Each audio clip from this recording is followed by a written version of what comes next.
is Magellan? Magellan's the best source we ever had. Have you ever even been to any of Magellan's sites? No. There's nothing there. Chief, we're here to do a job. The reasons don't matter. They matter to me. People are dying out there. I want to know why. We optioned Rajiv's book, Imperial Life in the Emerald City, and that really captures that whole world of unbelievable mass of hysteria and conspiracy and paranoia, and that gives you really then the whole sort of setup. Lori Dane, Wall Street Journal.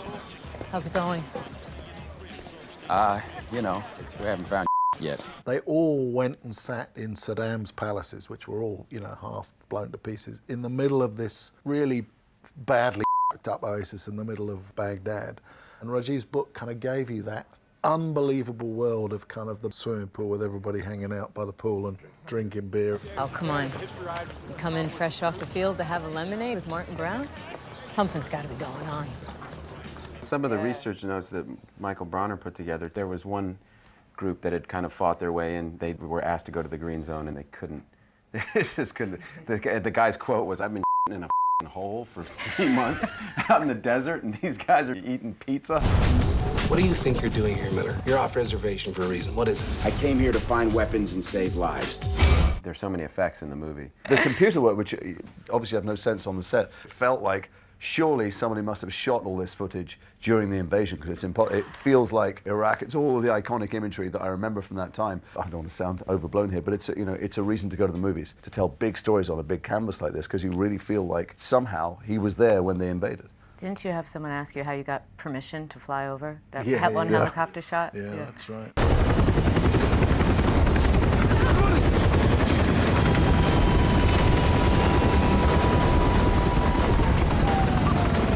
The Blackhawks, you know, were all in Iraq, so we couldn't obviously use them. So they had old Hueys that held together with chewing gum and pieces of string. I don't know how they were held together. And these guys flew in on them, and then, you know, Peter Chang, who does the special effects for Paul, you know, turned them into Blackhawks. And then if you just look, the frame is always packed with, you know, C-130s and things landing and coming, taking. I mean, those are all just put in. There would be a reference, like a tennis ball way up on a light pole or something, and you'd say, okay, that is the corner of the palace. Our operator could look up, Clemens could look up and go, okay, so the shot's going to start there and come down, and now the Jeep, here come the Humvees driving in, and now the guys get out, and the only thing that would be built was a little doorway.